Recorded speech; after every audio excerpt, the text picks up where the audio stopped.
तो पेरिस में India power देखने को मिलेगी और बास्टिल डे परेड शुरू हो रही है। फ्रांस के राष्ट्रपति इमैनुअल मैक्रोन नजर आ रहे हैं। अगर भारत के परेड से इसकी तुलना की जाए तो समय थोड़ा कम रहेगा, लेकिन परंपरागत तरीके से इस परेड का आयोजन किया जाता है और भारत के प्रधानमंत्री नरेंद्र मोदी विशिष्ट अतिथि के तौर पर शामिल हो रहे हैं। और यहां पर मंच पर दोनों नेताओं की मुलाकात, गले मिलकर के प्रधानमंत्री ने मैक्रो का मंच पर अभिवादन किया और दो नेता जो कि विश्व की दिशा और दशा तय करने का मादा रखते हैं, मिले हैं यहां पर। प्रधानमंत्री नरेंद्र मोदी जिन्होंने भारत और फ्रांस की दोस्ती के बारे में कहा कि इस दोस्ती से दुनिया को काफी कुछ मिल सकता है, काफी कुछ ये दोनों दुनिया को दे सकते हैं।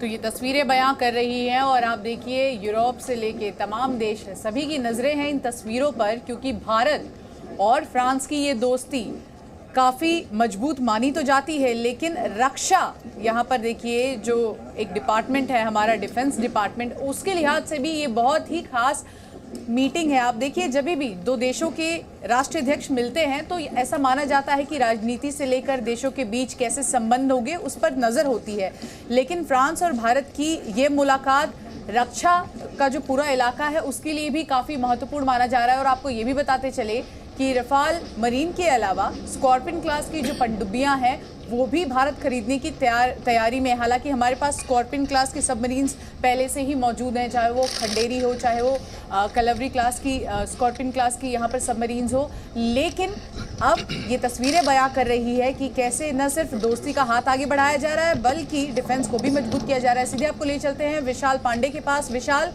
तस्वीरों में साफ तौर पर देखा जा सकता है एक गर्मजोशी के साथ दोबारा मुलाकात, क्या कुछ हलचल वहां पर?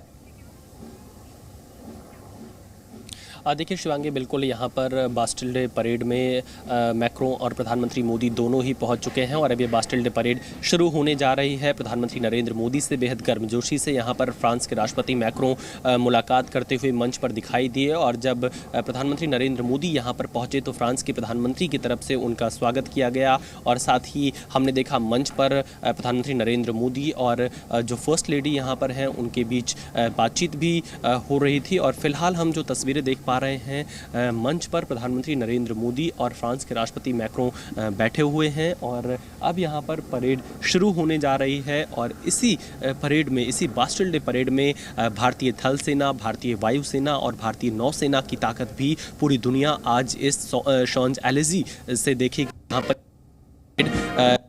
हो चुकी है। अब आप ये कह सकते हैं शिवांगी, जो धुन मुझे सुनाई दे रही है इसी धुन के साथ में बास्टिल डे परेड फ्रांस की शुरू हो चुकी है और इस ऐतिहासिक मौके के साक्षी हम भी बन रहे हैं। प्रधानमंत्री नरेंद्र मोदी इस वक्त यहाँ पर मौजूद हैं विशिष्ट अतिथि के तौर पर। उनके ठीक बगल फ्रांस के राष्ट्रपति मैक्रोन बैठे हुए हैं और बास्टिल डे परेड इस वक्त यहाँ पर शॉन्ज-एलिज़े में शुरू हो चुकी है। धुन हमें यहाँ पर सुनाई दे रही है बैंड की, जिसके साथ ये परेड शुरू मानी जाती है। लगभग 1 से 1.5 घंटे तक अब ये पूरा कार्यक्रम यहाँ पर चलता रहेगा।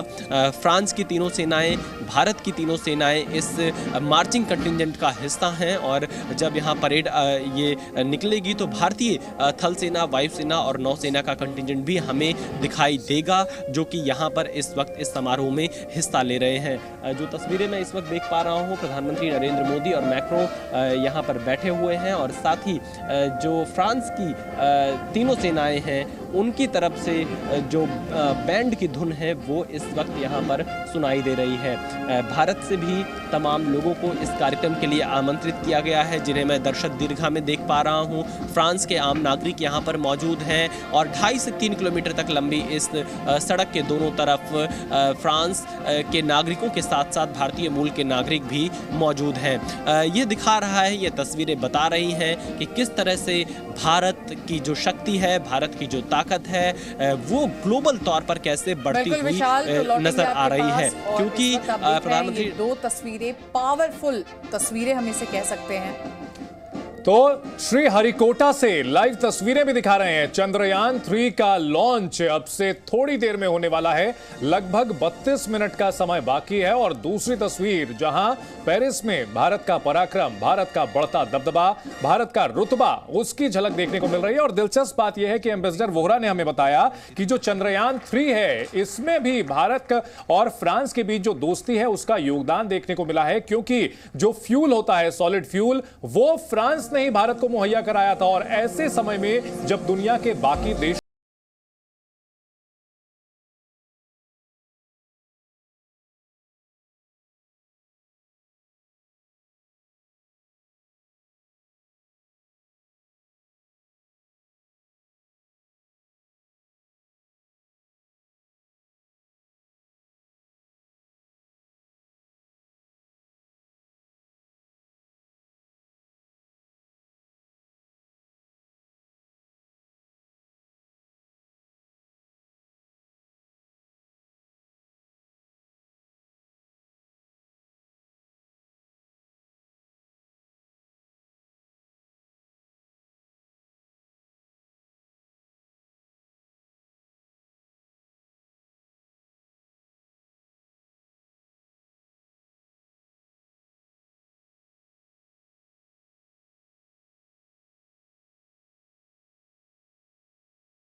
भारत के आसमान से लेकर पेरिस की जमीन तक भारत और फ्रांस की दोस्ती की नायाब तस्वीरें इस वक्त आपको देखने को मिल रही हैं। और आज का दिन बेहद खास है, क्योंकि एक तरफ आप देखिए चंद्रयान 3 का लॉन्च होगा, तो वहीं दूसरी ओर पेरिस में भारत का पराक्रम देखने को मिल रहा है।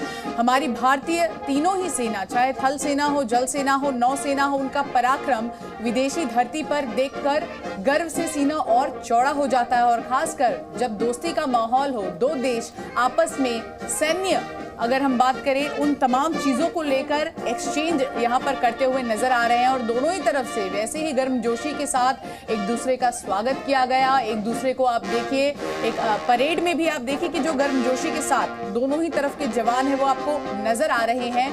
तो आज इंडिया पावर की ये दो बड़ी तस्वीरें इस वक्त हम आपको जी मीडिया पर दिखा रहे हैं। और वैज्ञानिकों की टोली चंद्रयान 3 की लॉन्चिंग के लिए पूरी तरह से तैयार है और आसमान की ओर उड़ने को तैयार, सीना तान कर खड़ा है।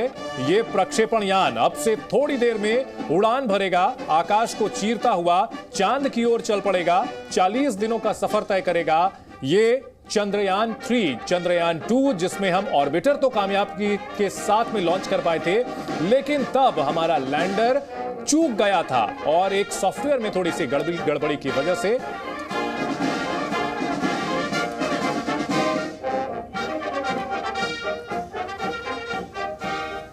तो फ्रांस से जुड़ी खबरें भी हम लगातार दिखाते रहेंगे और चंद्रयान 3 की लॉन्चिंग से जुड़ी सारी अपडेट हमारे दो सहयोगी हमें आपको बताएंगे। राम और मल्लिका, ओवर टू यू। बिल्कुल चंदन और शिवांगी, दोनों ही बहुत ही महत्वपूर्ण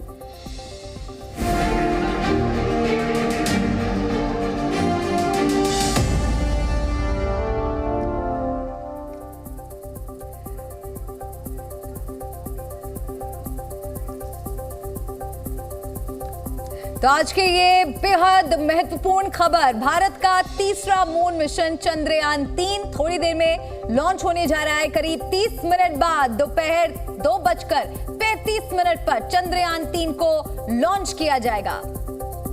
इसे आंध्र प्रदेश के श्रीहरिकोटा स्थित सतीश धवन स्पेस सेंटर से प्रक्षेपित किया जाएगा, जिसे लेकर सारी तैयारियां पूरी कर ली गई हैं। इस वक्त की तस्वीरें भी आपके सामने हैं। तो कुछ ही देर के बाद, अब तो आधा घंटा भी नहीं बचा है, 2:35 पर लॉन्चिंग होगी और सीधी तस्वीरें जो इस वक्त हम आपको दिखा रहे हैं, इन तस्वीरों में आप देख सकते हैं कि तमाम This event takes place at 306 seconds into the flight. जो लोग हैं वो वहां पर मौजूद हैं और हम देख पा रहे हैं जितेंद्र सिंह भी जो अंतरिक्ष विभाग के राज्य मंत्री हैं वो भी वहां पर मौजूद है। तमाम वैज्ञानिक जो इस प्रक्षेपण पर सीधी नजर बनाए हुए हैं वो भी इस पंक्ति में आपको नजर आ रहे हैं। बीच में जितेंद्र सिंह जो अंतरिक्ष विभाग के राज्य मंत्री हैं वो भी। और ये तस्वीर जो इस वक्त हम आपको दिखा रहे हैं इसरो की वो तस्वीर है जिसमें आप देख सकते हैं कि कैसे नजर बनाए हुए हैं और पिछले कई घंटे से ये इसी तरह से चीजों को देख रहे हैं। अब ये उन्हें देखना है कि जो उन्होंने सोचा है वो किस तरह से एग्जीक्यूट हो रहा है। बिल्कुल राम, ये जबरदस्त तस्वीरें हैं। एक जैसे कहते हैं कि moment of pride for India, Bharat के लिए ये गर्व का मौका है क्योंकि बहुत कम समय में बहुत कम लागत में इतना बड़ा मिशन को एक तरह से कोशिश कर रहा है पूरा करने की, सफलतापूर्वक पूरा करने की। भारत के लिए ये एक बहुत बड़ा प्रयास है और ये तस्वीरें बेहद खास है क्योंकि चंद्रयान 3 से हमें और दुनिया को बहुत कुछ मिलेगा। अगर सफलतापूर्वक लैंडिंग हो जाती है तो न सिर्फ भारत के लिए बल्कि पूरी दुनिया के लिए ये एक बहुत बड़ा कदम साबित होगा। तो आज लॉन्च होगा चंद्रयान 3। अब से कुछ ही देर में काउंटडाउन शुरू हो चुका है। दक्षिणी ध्रुव पर उतरने वाला पहला देश बन सकता है भारत। ये एक बहुत बड़ा कदम होगा। मिशन मून कितना अहम है और मून ही क्यों, इन तमाम सवालों के ये जो तमाम बुनियादी सवाल हैं जो इस मिशन के बाद सामने आए हैं, लोगों के मन में आए हैं। और ये तस्वीरें देखिए, ये उत्साह देखिए, हर कोई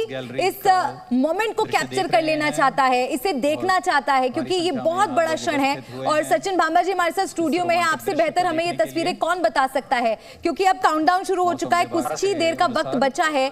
लास्ट मिनट क्या क्या चीजें होती हैं जिनका खास तौर पर ख्याल रखा जा रहा होता है?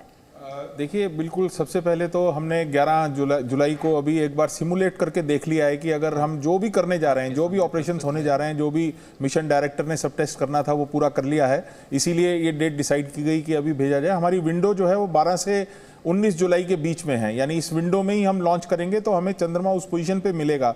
जिस तरह से एक निशाना लगा करके कोई आदमी किसी चीज़ को फेंकता है, ऐसे फेंकने के लिए हमें 12 से 19 के बीच का समय है और 14 जुलाई आज हम ये करने जा रहे हैं। हमने एक पिछली जो टीम है उसने करीब पिछले 15-16 घंटों में कॉन्टिन्यूसली हर चीज़ को टेस्ट किया है।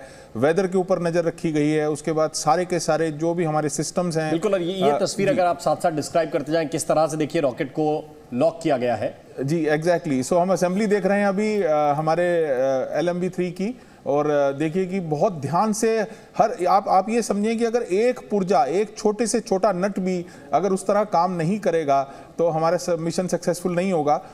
थोड़े सुकून की बात यह है कि ये जो पोर्शन है, जो LMB-3 का पोर्शन है, जो रॉकेट लॉन्च यानी जो हमारा रॉकेट है, ये कई बार बहुत सक्सेसफुल मिशन कर चुका है और इनफैक्ट ये 6 सक्सेसफुल मिशन इसका ऑलरेडी रिकॉर्ड है। चौथा ये मिशन करने जा रहा है और बहुत ही ध्यान से हर चीज़ को टेस्ट किया गया है। अब ये जो आधा घंटा है इसमें तो फिर से एक बार हर आदमी, जितने भी जो भी लोग मिशन को कंट्रोल कर रहे हैं, उन सबसे पूछा जाएगा कि आप गो दे रहे हैं, कि आप गो दे रहे हैं। और जब हर डिपार्टमेंट बिल्कुल गो देगा तब उसको लॉन्च किया जाएगा। सिंस हम ऑलरेडी देख रहे हैं कि हमारे मिनिस्टर साहब वहाँ बैठे हैं और हमारे जो चेयरमैन है इसरो के वो यहाँ आ चुके हैं, तो सारे गो हैं और मौसम भी अच्छा है, सब कुछ बढ़िया है।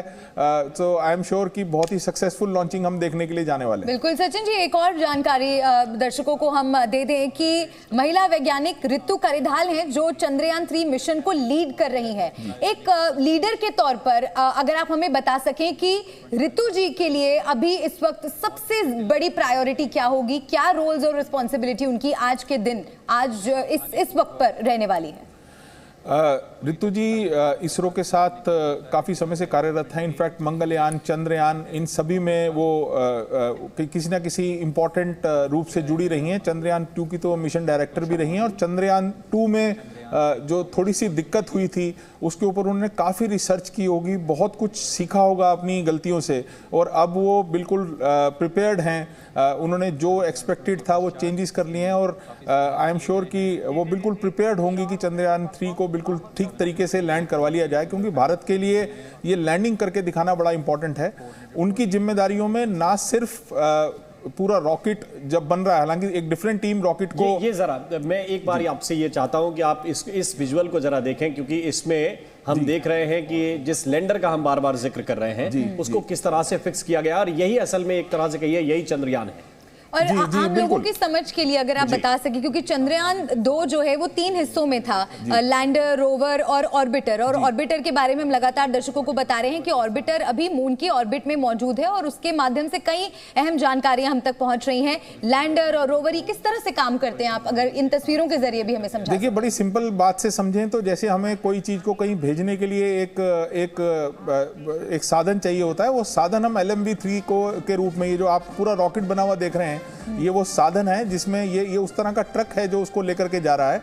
और इसके अलग अलग पोर्शंस में अलग अलग पार्ट्स हैं। सबसे ऊपर का जो पोर्शन हम देख रहे हैं वो इस रॉकेट की फेयरिंग है, जिसके अंदर हमारा ये लैंडर जो अभी हमने तस्वीरें दिखाई वो बंद है। तस्वीरें जो इस वक्त आपको दिखा रहे हैं ये फ्रांस से बास्टिल डे परेड की तस्वीरें, और ये आप तस्वीरों में देख सकते हैं किस तरह से विमान उड़ान भरते हुए। और फ्रांस इस दिन अपनी ताकत का प्रदर्शन करता है, जैसे हम अपने गणतंत्र दिवस पर 26 जनवरी पर भारत की ताकत देखते हैं, इसी तरह फ्रांस की जो वायुसेना है वो इस वक्त आसमान में जो उनके विमान है वो करतब दिखाते हुए प्रधानमंत्री नरेंद्र मोदी और इमैनुअल मैक्रों साथ में बैठकर इस उत्सव का आनंद लेते हुए। ये देखिए रफाल विमान आसमान में उड़ान भरते हुए, ये 4 रफाल विमान हैं और ये रफाल विमान आसमान में इस वक्त अपनी ताकत का इजहार कर रहे हैं। और इसके साथ साथ ये 3 और विमान इस वक्त सलामी मंच के ऊपर से गुजरते हुए।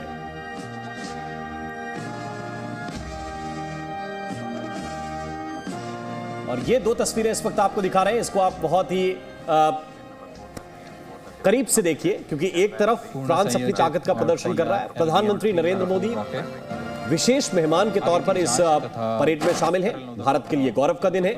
और दूसरी तरफ एक बड़ा मिशन शुरू होने जा रहा है, चंद्रयान 3, जो चंद्रमा पर अपने लैंडर की सॉफ्ट लैंडिंग के लिए कुछ ही देर के बाद प्रक्षेपित होने वाला है वो रॉकेट LVM-3, उसकी तस्वीर इस वक्त दिखा रहे हैं। तो ये 2 बड़ी खबरें और ये 2 बड़ी तस्वीरें भारत की ताकत दिखा रही हैं।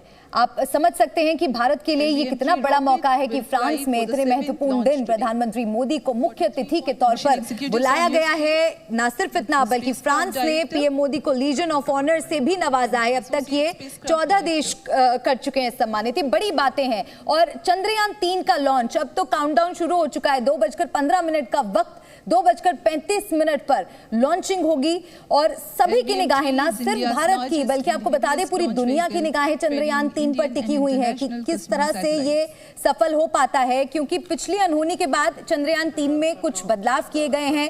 चंद्रयान 3 के कामयाब होने की कितनी संभावना है, इसको लेकर भी सवाल बना हुआ है। क्या क्या बदलाव किए गए हैं, किन किन चीजों का ध्यान रखा गया है और इस मिशन का लक्ष्य क्या है, किस बड़े उद्देश्य के साथ इस मिशन को शुरू किया गया है। कई बुनियादी सवाल हैं जिस पर पूरी दुनिया की नजरें टिकी हुई हैं। और सचिन जी, आप हमें अगर बताते चलें कि ये जो आखिर के कुछ मिनट हैं, क्या कुछ वहां पर चल रहा होगा? देखिए, आप अभी देख सकते हैं कि इसरो के जो साइंटिस्ट हैं वो मिशन डायरेक्टर को गो दे रहे हैं। हर आदमी अपने अपने डिपार्टमेंट को चेक करके अपने अपने जो पोर्शन उसके कंट्रोल में है उसको चेक करके उनको बता रहा है कि जी मेरी तरफ से गो है, मुझे कोई दिक्कत नहीं लगती है। अभी कुछ देर के बाद मिशन डायरेक्टर जो है वो अनाउंस करेंगी, एक बारी एक ब्रीफ देंगी और वही जो वक्त होगा उसके बाद हमारा काउंटडाउन शुरू हो जाएगा और उसके बाद कंप्यूटर्स टेक ओवर कर लेंगे और लॉन्च सीक्वेंस के स्टार्ट होने के बाद सब कुछ ऑटोमेटेड होगा। जो ह्यूमंस हैं उसकी इंटरफेरेंस जो है वो सचिन जी, और ये देखिए 2 तरह की ताकत है। एक तरफ स्वदेशी ताकत इसरो की जो सब कुछ मेड इन इंडिया है, और दूसरी तरफ हम फ्रांस की ताकत दिखा रहे हैं क्योंकि हमने रफाल लिए हैं और तकनीक उनकी है। हमारे एयरफोर्स के जवान भी वहां पर मौजूद हैं, सेना के जवान हैं, नौसेना के जवान हैं। लेकिन अब 2 तकनीकों को आप देखिए, एक तरफ मेड इन इंडिया पूरी की पूरी चंद्रयान 3 की अगर हम बात करें, सब कुछ भारत में बनाया गया है, इसरो ने सब कुछ तय किया है। 2:35 पर प्रक्षेपण होगा और साथ साथ ये तस्वीर आप देखिए, दोनों ही तकनीक बहुत ही महत्वपूर्ण है। और ये वो विमान हैं जिसमें आप देख सकते हैं कुछ मालवाहक विमान भी जा रहे हैं और उनके साथ फाइटर प्लेन भी हैं। यानी कि एक तरफ रक्षा की भी बात है, एक तरफ अनुसंधान की भी बात है, दूसरी तरफ ताकत रक्षा की भी है, विध्वंस की भी है। दोनों तस्वीरें एक साथ हम आपको इस वक्त दिखाने की कोशिश कर रहे हैं। और फ्रांस की वायुसेना जो है वो बहुत ही ताकतवर मानी जाती है, बहुत ही आधुनिक मानी जाती है, और इस वक्त प्रधानमंत्री नरेंद्र मोदी वहां पर बैठकर उस अनुभव को ले रहे हैं। बिल्कुल, और exchange of resources, exchange of technology की हम बात करते हैं और ये यही दौर है। और भारत कितना तेजी से इस दिशा में आगे बढ़ रहा है, ये बहुत महत्वपूर्ण हो जाता है समझना कि अपने मित्र देशों से जो उनकी खास चीजें हैं और जो भारत की खास चीजें हैं, सचिन जी, आपस में आदान प्रदान करना, ऐसे ही दोनों देशों का विस्तार होता है और इसे ही हम प्रोग्रेस कहते हैं, जिस दिशा में हम लगातार आगे बढ़ रहे हैं। इस पर आप क्या कहेंगे? एक्सचेंज ऑफ टेक्नोलॉजी पर चंद्रयान हो गया या फिर इसरो हो गया, वो कितना निर्भर करता है दूसरे देशों पर? मैं इससे पहले थोड़ा सा वो पोर्शन भी लेना चाहूंगा जहां भारतीय परंपरा को भी यहां देख रहे हैं। हमने कभी भी डिस्ट्रक्शन के वेपन्स को बनाने की तरफ ध्यान नहीं दिया है। हम हमेशा मानवता की, जो मानवता को आगे बढ़ाए, उस तरफ रिसर्च कर रहे हैं। इतना पैसा अगर हम स्पेस रिसर्च पे लगा रहे हैं तो आप देखेंगे कि हमने कभी इस तरह के उपकरण बनाने की कोशिश नहीं की जो वॉर के लिए हों। हाँ, मजबूरी जरूर है, इसलिए हम शायद ले रहे हैं। जहां तक हमने इंटरनेशनल इंटरडिपेंडेंस की बात की तो हम जानते हैं सॉलिड रॉकेट बूस्टर्स की बहुत सारी टेक्नोलॉजी और फ्यूल हमें फ्रांस से मिल रहा है। इनफैक्ट हमने फ्रांस के साथ अभी बहुत ही स्ट्रांग कोऑपरेशन के लिए साइन किया है। बहुत सारे मिशन इसरो के फ्रांस के साथ आने वाले हैं। तो मुझे लगता है कि अभी जो हम तस्वीरें देख रहे हैं ये आने वाले फ्यूचर का बहुत ही बढ़िया संकेत हैं। दोनों नेताओं के बीच में जिस तरह का आपस में एक दूसरे के साथ दोस्ती का एक माहौल है, तो मुझे लगता है बहुत ही फ्यूचर में बहुत ही कोऑपरेशन आने वाली है। पर्टिकुलरली यूरोप तो अपनी सारी लॉन्चेस ऑलरेडी इसरो को देने लग गया है। और ये जब हम प्रूव कर देंगे कि अब हम इंटरप्लैनेटरी मिशन लेकर के जाकर के किसी और प्लैनेट पे या किसी और सैटेलाइट पे लैंड कर सकते हैं पृथ्वी के सिवा, तो मुझे लगता है यूरोप एक बहुत ही स्ट्रांग, पर्टिकुलरली फ्रांस एक बहुत ही स्ट्रांग कंट्री के रूप में उभर के आएगा, जो हर तरह से हमारे साथ टेक्नोलॉजी को साझा करेगा। और भी देश हमें मदद कर रहे हैं, बट फ्रांस का हमेशा से हमारे को बहुत सहयोग रहा है। क्योंकि ये एक बड़ा मौका है, पीएम मोदी वहां पर मौजूद हैं और कल उन्होंने अपने संबोधन में चंद्रयान का जिक्र भी किया। वहां पर जो भारतीय मूल के लोग थे उनसे कहा कि मैं जानता हूं कि आपके मन में भी चंद्रयान 3 को सफल होते हुए देखने का सपना है। तो ये भी एक अपने आप में बड़ी बात है कि वहां पर उन्होंने इस चीज का जिक्र किया है, जहां से आप कह रहे हैं कि हमें आने वाले वक्त में और मदद मिल सकती है और वो मदद जरूरी भी होगी भारत के लिए। हाँ जी, बिल्कुल। आप देखें कि हमारे जब देश का जो सबसे इम्पोर्टेंट सुप्रीम जो इंसान है हमारे मोदी साहब, जब उनका इतना ज़्यादा रुझान रहता है स्पेस रिसर्च की तरफ, जब वो ये बात को एक दूसरे देश में जाकर के भी करते हैं तो वहाँ पे जो रहने वाले भारतीय हैं उनको भी बड़ा गर्व महसूस होता है। और उनका इंक्लिनेशन साफ दिखा जब उन्होंने लोगों से ये कहा कि आप बैठे तो यहाँ हैं लेकिन आपका दिमाग वहाँ चंद्रयान के लिए भी होगा। तो इसका मतलब प्रधानमंत्री जी खुद भी हर मौके पे इस बात का ध्यान रख रहे हैं कि मुझे हर वक्त अपडेट मिले कि चंद्रयान में क्या हो रहा है। आई एम श्योर वो इसरो से डायरेक्ट टच में होंगे। डॉक्टर जितेंद्र सिंह वहीं बैठे हैं, उनके पास जरूर ऐसी इंस्ट्रक्शन होगी कि हर चीज़ ठीक से हो। आज का दिन अपने आप में बहुत खास दिन है क्योंकि भारत कुछ ऐसा करने जा रहा है जो भारत ने पहले कभी नहीं किया और उस एलीट स्पेस क्लब में आ जाएगा। तो आई एम श्योर कि ना सिर्फ हम जो भारतीय यहाँ बैठे हैं वही आज प्राउड फील कर रहे हैं, फ्रांस में बैठे इंडियंस को भी बहुत प्राउड फील हो रहा होगा। बिल्कुल सचिन जी, ये दो तस्वीरें जिसमें आपने कहा कि हमारी प्रवृत्ति ये रही है कि हम रक्षा की दिशा में तो सोचते हैं लेकिन विध्वंस की दिशा में कभी सोचते नहीं, ना ही वैसे वेपन बनाने पर हमारा पहला फोकस रहा है। अब इसको आप इस तरह से देखिए, जब हमने रफाल की डील की तो एक रफाल विमान की कीमत उससे काफी कम चंद्रयान 3 की कीमत, और चंद्रयान 3 से क्या क्या हम अचीव कर सकते हैं वो भी हम दर्शकों को विस्तार से बता रहे हैं कि हम क्या क्या पा सकते हैं अगर ये मिशन पूरी तरह से सक्सेसफुल रहा। हमने जो चाहा है अगर वो हमें मिल गया तो फिर इसके क्या क्या हमें फायदे हो सकते हैं, और उससे बहुत कम कीमत में, जितने में एक रफाल आता है उससे बहुत कम कीमत में आप चंद्रयान 3 उड़ा सकते हैं, उसकी सफल लैंडिंग कर सकते हैं और भविष्य के लिए बहुत बड़ा बाजार ओपन कर सकते हैं, खोल सकते हैं। अब जरा देखिए, 2 तस्वीरें इस वक्त आपको दिखा रहे हैं चंद्रयान 3 का लॉन्च और इस हम लैंडर की बात कर रहे हैं जिसको अब करीब से हम तस्वीरों के जरिए दिखा रहे हैं जो इसरो के माध्यम से हम तक पहुंच रही हैं। वो तस्वीरें, ये वो लैंडर है जिसकी सॉफ्ट लैंडिंग और इसके बाद फिर रोवर निकलेगा और फिर जो जरूरी तस्वीरें हैं, जरूरी डेटा है वो चंद्रमा से आप तक पहुंचाया जाएगा। लेकिन दूसरी तरफ आप देखिए, पेरिस में भारत का पराक्रम, जहां पर भारतीय नौसेना के, वायुसेना के, थल सेना के जवान मौजूद हैं और वहां पर अपनी ताकत का प्रदर्शन कर रहे हैं। ये देखिए, ये फ्रांस की वायुसेना की ताकत की तस्वीरें इस वक्त हम आपको दिखा रहे हैं और दुनिया में क्या हो रहा है वो भी देखिए। देश में इस वक्त सबसे ज्यादा अगर निगाहें हैं, तकरीबन 12 मिनट का समय और बचा है। भारत में चंद्रयान 3 लॉन्च होने जा रहा है सिर्फ 12 मिनट की देरी के बाद, क्योंकि 2:35 तय समय है और उससे एक भी मिनट इधर उधर नहीं हो सकता, क्योंकि सब कुछ इसी से जुड़ा होता है। चंद्रमा की स्थिति उस वक्त क्या होगी, चंद्रमा तक पहुंचने की स्थिति क्या होगी, ये सब कुछ पहले ही निर्धारित हो जाता है। और अब ये दो तस्वीरें इस वक्त आपके सामने हैं। मलिका, बिल्कुल, दो तस्वीरें, हम तस्वीरें आपको दिखा रहे हैं क्योंकि 14 जुलाई को पेरिस में, आपको बता दें, बास्टिल डे परेड मनाया जाता है। आयोजन इसका इस साल भी किया गया है और भारत के लिहाज से इसलिए महत्वपूर्ण है, ये तस्वीर बता रही है क्योंकि प्रधानमंत्री नरेंद्र मोदी मुख्य अतिथि के तौर पर वहां पर